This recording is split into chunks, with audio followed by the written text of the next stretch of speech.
Proverbe chapitre 22. La réputation est préférable à de grandes richesses, et la grâce vaut mieux que l'argent et que l'or. Le riche et le pauvre se rencontrent, c'est l'Éternel qui a fait l'un et l'autre. L'homme prudent voit le mal et se cache, mais les simples avancent et sont punis.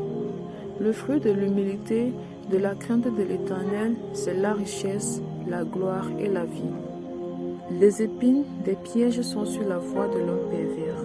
Celui qui garde son âme s'en éloigne. Instruis l'enfant selon la voie qu'il doit suivre, et quand il sera vieux, il ne s'en détournera pas. Le riche domine sur les pauvres, et celui qui emprunte est l'esclave de celui qui prête. Celui qui sème l'iniquité moissonne l'iniquité, et la verge de sa fureur disparaît. L'homme dont le regard est bienveillant sera béni, parce qu'il donne de son pain aux pauvres. Chasse le moqueur, et la querelle prendra fin. Les disputes et les outrages cesseront. Celui qui aime la pureté du cœur et qui a la grâce sur les lèvres a le roi pour ami. Les yeux de l'Éternel gardent la science, mais ils confondent les paroles du perfide. Le paresseux dit: il y a un lion dehors, je serai tué dans les rues. La bouche des étrangères est une fosse profonde. Celui contre qui l'Éternel est irrité y tombera. La folie est attachée au cœur de l'enfant. La verge de la correction l'éloignera de lui. Opprimer le pauvre pour augmenter son bien, c'est donner aux riches pour n'arriver qu'à la disette. Prête l'oreille et écoute les paroles des sages. Applique ton cœur à ma science, car il est bon que tu les gardes au-dedans de toi et qu'elles soient toutes présentes sur tes lèvres, afin que ta confiance repose sur l'Éternel. Je veux t'instruire aujourd'hui, oui, toi. N'ai-je pas déjà pour toi mis par écrit des conseils et des réflexions, pour t'enseigner des choses sûres, des paroles vraies, afin que tu répondes par des paroles vraies à celui qui t'envoie? Ne dépouille pas le pauvre, parce qu'il est pauvre, et n'opprime pas le malheureux à la porte. Car l'Éternel défendra leur cause, et il ôtera la vie à ceux qui les auront dépouillés. Ne fréquente pas l'homme colère, ne va pas avec l'homme violent, de peur que tu ne t'habitues à ses sentiers, et qu'il ne devienne un piège pour ton âme. Ne sois pas parmi ceux qui prennent des engagements, parmi ceux qui cautionnent pour des dettes. Si tu n'as pas de quoi payer, pourquoi voudrais-tu qu'on enlève ton lit de dessous toi? Ne déplace pas la borne ancienne que tes pères ont posée. Si tu vois un homme habile dans son ouvrage, il se tient qu'auprès des rois, il ne se tient pas auprès des gens obscurs. Amen.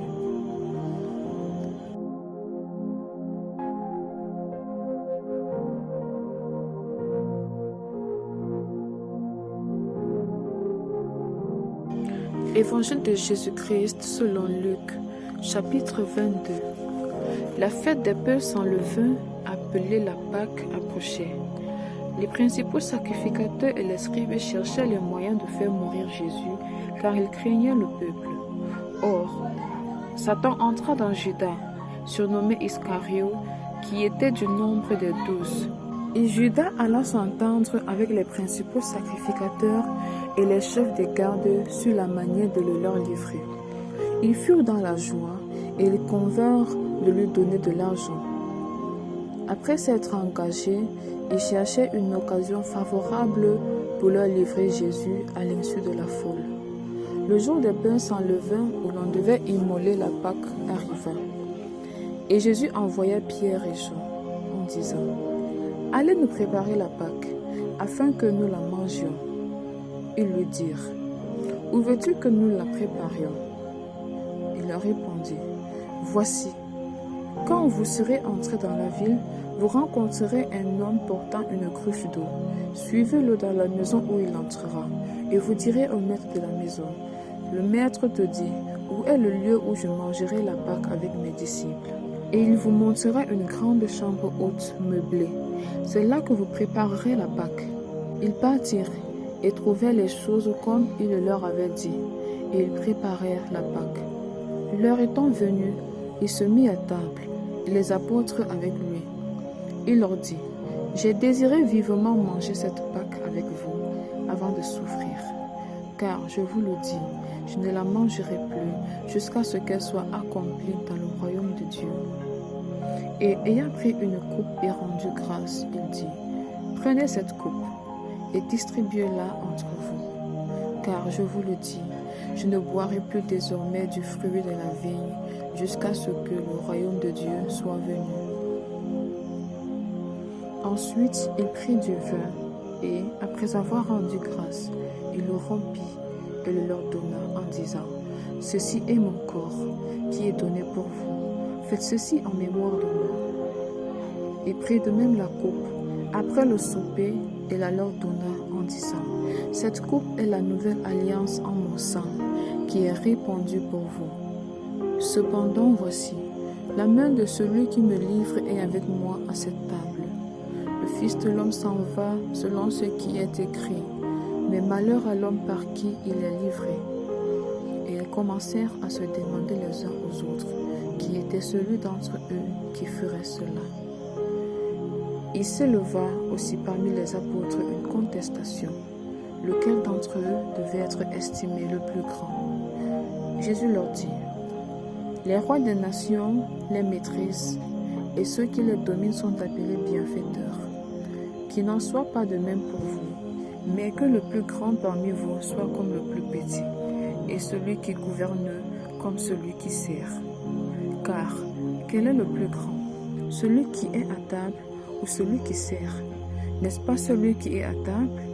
Et moi, cependant, je suis au milieu de vous comme celui qui sert. Vous êtes ceux qui avez persévéré avec moi dans mes épreuves. C'est pourquoi je dispose du royaume à votre faveur, comme mon Père en a disposé en ma faveur, afin que vous mangiez et buviez à ma table dans mon royaume et que vous soyez assis sur des trônes. Pour juger les 12 tribus d'Israël, le Seigneur dit, « Simon, Simon, Satan vous a réclamé pour vous cribler comme le froment. Mais j'ai prié pour toi, afin que ta foi ne défaille point. Et toi, quand tu seras converti, affermis tes frères. » Seigneur, lui dit Pierre, je suis prêt à aller avec toi et en prison et à la mort. Et Jésus dit, Pierre, je te le dis, le coq ne chantera pas aujourd'hui que tu n'aies nié 3 fois de me connaître. Il leur dit encore, quand je vous ai envoyé sans bourse, sans sac et sans souliers, avez-vous manqué de quelque chose? Ils répondirent, de rien. Et il leur dit, maintenant, au contraire, que celui qui a une bourse la prenne, et que celui qui a un sac le prenne également, que celui qui n'a point d'épée vende son vêtement et achète une épée. Car, je vous le dis, il faut que cette parole qui est écrite s'accomplisse en moi. Il a été mis au nombre des malfaiteurs, et ce qui me concerne est sur le point d'arriver. Ils dirent, Seigneur, voici 2 épées. Et il leur dit, cela suffit. Après être sorti, il alla selon sa coutume à la montagne des Oliviers. Ses disciples le suivirent. Lorsqu'il fut arrivé dans ce lieu, il leur dit, priez, afin que vous ne tombiez pas en tentation.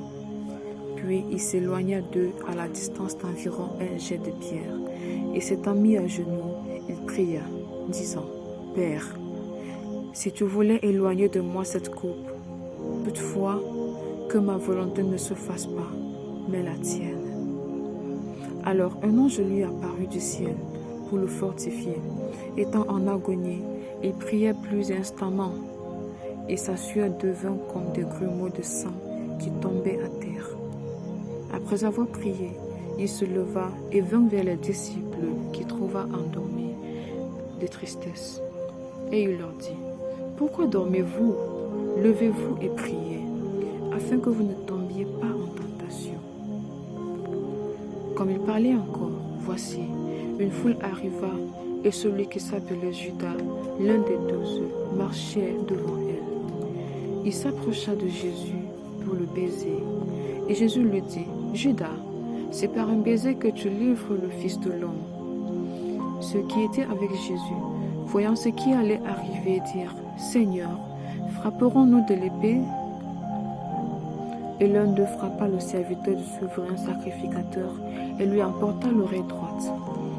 Mais Jésus, prenant la parole, dit, Laissez, arrêtez. Et ayant touché l'oreille de cet homme, il le guérit. Jésus dit ensuite aux principaux sacrificateurs, aux chefs des gardes du temple et aux anciens qui étaient venus contre lui, Vous êtes venus comme après un brigand avec des épées et des bâtons. J'étais tous les jours avec vous dans le temple et vous n'avez pas mis la main sur moi. Mais c'est ici votre heure et la puissance des ténèbres. Après avoir saisi Jésus, ils l'amenèrent et le conduisirent dans la maison du souverain sacrificateur. Pierre suivait de loin. Ils allumèrent du feu au milieu de la cour et ils s'assirent. Pierre s'assit parmi eux. Une servante qui le vit assis devant le feu fixa sur lui les regards et dit, « Cet homme était aussi avec lui. » Mais il le nia, disant, « Femme, je ne le connais pas. » Peu après, un autre l'ayant vu dit, « Tu es aussi de ces gens-là. » Et Pierre dit, « Homme, je n'en suis pas. » Environ une heure plus tard, un autre insistait, disant, « Certainement cet homme était aussi avec lui, car il est galiléen. » Pierre répondit, « Homme, je ne sais pas ce que tu dis. » Au même instant, comme il parlait encore, le coq chanta. Le Seigneur, s'étant retourné, regarda Pierre. Et Pierre se souvint de la parole que le Seigneur lui avait dite. Avant que le coq chante, aujourd'hui, tu me régneras 3 fois. Et étant sorti, il pleura amèrement. Les hommes qui tenaient Jésus se moquaient de lui et le frappaient.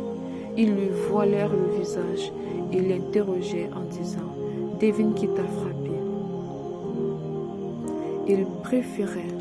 Il proférait contre lui beaucoup d'autres injures. Quand le jour fut venu, le collège des anciens du peuple, les principaux sacrificateurs et les scribes s'assemblèrent et firent ramener Jésus dans leur sanhédrin. Ils dirent, « Si tu es le Christ, dis-le nous. » Jésus leur répondit, « Si je vous le dis, vous ne le croirez pas. Et si je vous interroge, vous ne répondrez pas.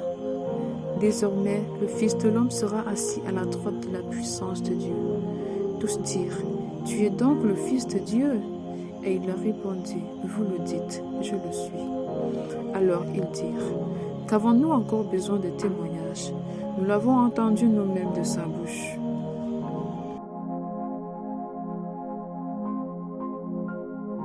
Luc, chapitre 23. Ils se levèrent tous, et ils conduisirent Jésus devant Pilate. Ils se mirent à l'accuser, disant, « Nous avons trouvé cet homme, excitant notre nation à la révolte, empêchant de payer le tribut à César, et se disant lui-même Christ, roi. » Pilate l'interrogea en ces termes, « Es-tu le roi des Juifs ?» Jésus lui répondit, « Tu le dis. » Pilate dit aux principaux sacrificateurs et à la foule, « Je ne trouve rien de coupable en cet homme. » Mais ils insistèrent et dirent, « Il soulève le peuple en enseignant par toute la Judée, depuis la Galilée où il a commencé jusqu'ici. » Quand Pilate entendit parler de la Galilée, il demanda si cet homme était galiléen. Et ayant appris qu'il était de la juridiction d'Hérode, il le renvoya à Hérode, qui se trouvait aussi à Jérusalem en ces jours-là. Lorsqu'Hérode vit Jésus, il en eut une grande joie, car depuis longtemps il désirait le voir, à cause de ce qu'il avait entendu dire de lui, et il espérait qu'il le verrait faire quelques miracles. Il lui adressa beaucoup de questions, mais Jésus ne lui répondit rien. Les principaux sacrificateurs et les scribes étaient là, et l'accusaient avec violence. Hérode, avec ses gardes, le traita avec mépris, et après s'être moqué de lui et l'avoir revêtu d'un habit éclatant, il le renvoya à Pilate. Ce jour même, Pilate et Hérode devinrent amis, d'ennemis qu'ils étaient auparavant. Pilate, ayant assemblé les principaux sacrificateurs, les magistrats et le peuple, leur dit: Vous m'avez emmené cet homme comme excitant le peuple à la révolte. Et voici, je l'ai interrogé devant vous, et je ne l'ai trouvé coupable d'aucune des choses dont vous l'accusez. Hérode non plus, car il nous l'a renvoyé. Et voici, cet homme n'a rien fait qui soit digne de mort. Je le relâcherai donc, après l'avoir fait battre de verge. À chaque fête, il était obligé de le relâcher en prisonnier. Ils s'écriaient tous ensemble: Fais mourir celui-ci et relâche-nous Barabbas. Cet homme avait été mis en prison pour une sédition qui avait eu lieu dans la ville et pour un meurtre. Pilate leur parla de nouveau, dans l'intention de relâcher Jésus, et ils crièrent: Crucifie, crucifie-le. Pilate leur dit pour la troisième fois: Quel mal a-t-il fait? Je n'ai rien trouvé en lui qui mérite la mort. Je le relâcherai donc, après l'avoir fait battre de verge. Mais ils insistèrent à grands cris, demandant qu'il fût crucifié. Et leurs cris l'emportèrent. Pilate prononça que ce qu'ils demandaient serait fait. Il relâcha celui qui avait été mis en prison pour sédition et pour meurtre, et qu'il réclamait, et il livra Jésus à leur volonté. Comme ils l'amenaient, ils prirent un certain Simon de Cyrène qui revenait des champs, et ils le chargèrent de la croix pour qu'il la porte derrière Jésus. Il était suivi d'une grande multitude des gens du peuple et des femmes qui se frappaient la poitrine et se lamentaient sur lui. Jésus se tourna vers elle et dit: Filles de Jérusalem, ne pleurez pas sur moi, mais pleurez sur vous et sur vos enfants. Car voici, des jours viendront où l'on dira: Heureuses les stériles, heureuses les entrailles qui n'ont point enfanté, et les mamelles qui n'ont point allaité. Alors ils se mettront à dire aux montagnes: Tombez sur nous, et aux collines: Couvrez-nous. Car s'ils l'ont fait ces choses au bois vert, qu'arrivera-t-il au bois sec? On conduisait en même temps 2 malfaiteurs qui devaient être mis à mort avec Jésus. Lorsqu'ils furent arrivés au lieu appelé Grave, ils le crucifièrent là, ainsi que les 2 malfaiteurs, l'un à droite, l'autre à gauche. Jésus dit: Père, pardonne-leur, car ils ne savent ce qu'ils font. Ils se partagèrent ses vêtements en tirant au sort. Le peuple se tenait là et regardait. Les magistrats se moquaient de Jésus, disant: Il a sauvé les autres, qu'il se sauve lui-même, s'il est le Christ, l'élu de Dieu. Les soldats aussi se moquaient de lui, s'approchant et lui présentant du vinaigre. Ils disaient: Si tu es le roi des Juifs, sauve-toi toi-même. Il y avait au-dessus de lui cette inscription: Celui-ci est le roi des Juifs. L'un des malfaiteurs crucifiés l'injuriait, disant: N'es-tu pas le Christ? Sauve-toi toi-même et sauve-nous. Mais l'autre le reprenait et disait: Ne crains-tu pas Dieu, toi qui subis la même condamnation? Pour nous, c'est justice, car nous recevons ce qu'ont mérité nos crimes. Mais celui-ci n'a rien fait de mal. Et il dit à Jésus: Souviens-toi de moi quand tu reviendras dans ton règne. Jésus lui répondit: Je te le dis en vérité, aujourd'hui tu seras avec moi dans le paradis. Il était déjà environ la 6e heure, et il y eut des ténèbres sur toute la terre jusqu'à la 9e heure. Le soleil s'obscurcit et le voile du temple se déchira par le milieu. Jésus s'écria d'une voix forte: Père, je remets mon esprit entre tes mains. Et en disant ces paroles, il expira. Le centenier, voyant ce qui était arrivé, glorifia Dieu et dit: Certainement cet homme était juste. Et tous ceux qui assistaient en foule à ce spectacle, après avoir vu ce qui était arrivé, s'en retournaient se frappant la poitrine. Tous ceux de la connaissance de Jésus et les femmes qui l'avaient accompagné depuis la Galilée se tenaient dans l'éloignement et regardaient ce qui se passait. Il y avait un conseiller nommé Joseph, homme bon et juste, qui n'avait point participé à la décision et aux actes des autres. Il était d'Arimathée, ville des Juifs, et il attendait le royaume de Dieu. Cet homme se rendit vers Pilate et demanda le corps de Jésus. Il le descendit de la croix l'enveloppa d'un linceul et le déposa dans un sépulcre taillé dans le roc où personne n'avait encore été mis. C'était le jour de la préparation et le sabbat allait commencer. Les femmes qui étaient venues de la Galilée avec Jésus accompagnèrent Joseph, virent le sépulcre et la manière dont le corps de Jésus y fut déposé. Et s'en étant retournées, elles préparaient des aromates et des parfums.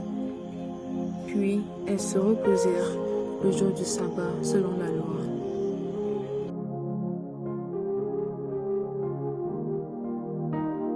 Luc, chapitre 24. Le premier jour de la semaine, elles se rendirent au sépulcre du grand matin, portant les aromates qu'elles avaient préparés. Elles trouvèrent que la pierre avait été roulée de devant le sépulcre. Et étant entrées, elles ne trouvèrent pas le corps du Seigneur Jésus. Comme elles ne savaient que penser de cela, voici, 2 hommes leur apparurent en habits resplendissants. Saisies de frayeur, elles baissèrent le visage contre terre.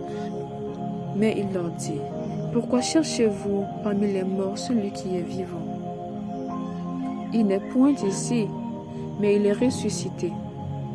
Souvenez-vous de quelle manière il vous a parlé lorsqu'il était encore en Galilée, et qu'il disait, « Il faut que le Fils de l'homme soit livré entre les mains des pécheurs, qu'il soit crucifié et qu'il ressuscite le 3e jour. » Et elles se souvinrent des paroles de Jésus. À leur retour du sépulcre, elles annoncèrent toutes ces choses aux 11 et à tous les autres. Celles qui dirent ces choses aux apôtres étaient Marie de Magdala, Jeanne, Marie, mère de Jacques, et les autres qui étaient avec elle. Ils tinrent ces discours pour des rêveries, et ils ne crurent pas ces femmes. Mais Pierre se leva et courut au sépulcre. S'étant baissé, il ne vit que les linges qui étaient à terre, puis il s'en alla chez lui, dans l'étonnement de ce qui était arrivé. Et voici, ce même jour, 2 disciples allaient à un village nommé Emmaüs, éloigné de Jérusalem de 60 stades. Et ils s'entretenaient de tout ce qui s'était passé. Pendant qu'ils parlaient et discutaient, Jésus s'approcha et fit route avec eux. Mais leurs yeux étaient empêchés de le reconnaître. Il leur dit, « De quoi vous entretenez-vous en marchant pour que vous soyez tout tristes ?» L'un d'eux, nommé Cléopas, lui répondit, « Es-tu le seul qui, séjournant à Jérusalem, ne sache pas ce qui est arrivé ces jours-ci » ? « Quoi ?» leur dit-il. Et ils lui répondirent, « Ce qui est arrivé au sujet de Jésus de Nazareth, qui était un prophète puissant en œuvre et en parole devant Dieu et devant tout le peuple, et comment les principaux sacrificateurs et nos magistrats l'ont livré pour le faire condamner à mort et l'ont crucifié. Nous espérions que ce serait lui qui délivrerait Israël. Mais avec tout cela, voici le 3e jour que ces choses se sont passées. Il est vrai que quelques femmes d'entre nous nous ont fort étonnés, s'étant rendues de grand matin au sépulcre et n'ayant pas trouvé son corps. Elles sont venues dire que des anges leur sont apparus et ont annoncé qu'il est vivant. Quelques-uns de ceux qui étaient avec nous sont allés au sépulcre et ils ont trouvé les choses comme les femmes l'avaient dit. Mais lui, ils ne l'ont point vu. Alors Jésus leur dit, « Ô homme sans intelligence, et dont le cœur est lent à croire tout ce qu'ont dit les prophètes. Ne fallait-il pas que le Christ souffrit ces choses et qu'il entrât dans sa gloire ?» Et commençant par Moïse et par tous les prophètes, il leur expliqua dans toutes les Écritures ce qui le concernait. Lorsqu'ils furent près du village où ils allaient, il parut vouloir aller plus loin. Mais ils le pressèrent en disant, « Reste avec nous, car le soir approche. Le jour est sur son déclin. » Et il entra pour rester avec eux. Pendant qu'il était à table avec eux, il prit le pain et après avoir rendu grâce, il le rompit et le leur donna. Alors leurs yeux s'ouvrirent et ils le reconnurent, mais il disparut de devant eux. Et ils se dirent l'un à l'autre, « Notre cœur ne brûlait-il pas au-dedans de nous lorsqu'il nous parlait en chemin et nous expliquait les Écritures ?» Se levant à l'heure même, ils retournèrent à Jérusalem, et ils trouvèrent les 11 et ceux qui étaient avec eux assemblés, et disant, le Seigneur est réellement ressuscité et il est apparu à Simon. Et ils racontèrent ce qui leur était arrivé en chemin et comment ils l'avaient reconnu au moment où il rompit le pain. Tandis qu'ils parlaient de la sorte, lui-même se présenta au milieu d'eux et leur dit, « La paix soit avec vous. » Saisis de frayeur et d'épouvante, ils craignaient voir un esprit, mais il leur dit, « Pourquoi êtes-vous troublés? Et pourquoi pareille pensée se lève-t-elle dans vos cœurs? Voyez mes mains et mes pieds, c'est bien moi. Touchez-moi et voyez. Un esprit n'a ni chair ni os, comme vous voyez que j'ai. » Et en disant cela, il leur montra ses mains et ses pieds. Comme dans leur joie, ils ne croyaient point encore. Et qu'ils étaient dans l'étonnement, il leur dit, « Avez-vous ici quelque chose à manger? » Ils lui présentèrent du poisson rôti et un rayon de miel. Il en prit et en mangea devant eux. Puis il leur dit, « C'est là ce que je vous disais lorsque j'étais encore avec vous, qu'il fallait que s'accomplisse tout ce qui est écrit de moi dans la loi de Moïse, dans les prophètes et dans les psaumes. » Alors il leur ouvrit l'esprit afin qu'ils comprissent les Écritures. Et il leur dit, « Ainsi il est écrit que le Christ souffrirait et qu'il ressusciterait des morts le 3e jour, et que la repentance et le pardon des péchés seraient prêchés en son nom à toutes les nations, à commencer par Jérusalem. Vous êtes témoins de ces choses. Et voici, j'enverrai sur vous ce que mon Père a promis, mais vous, restez dans la ville jusqu'à ce que vous soyez revêtus de la puissance d'en haut. » Il les conduisit jusque vers Béthanie, et ayant levé les mains, il les bénit. Pendant qu'il les bénissait, il se sépara d'eux et fut enlevé au ciel. Pour eux, après l'avoir adoré, ils retournèrent à Jérusalem avec une grande joie. Et ils étaient continuellement dans le temple, louant et bénissant Dieu.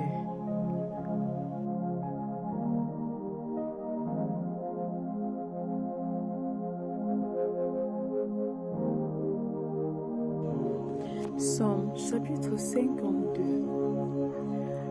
À l'occasion du rapport que Doeg, l'Édomite, vint faire à Saul, en lui disant, « David s'est rendu dans la maison d'Achimélec.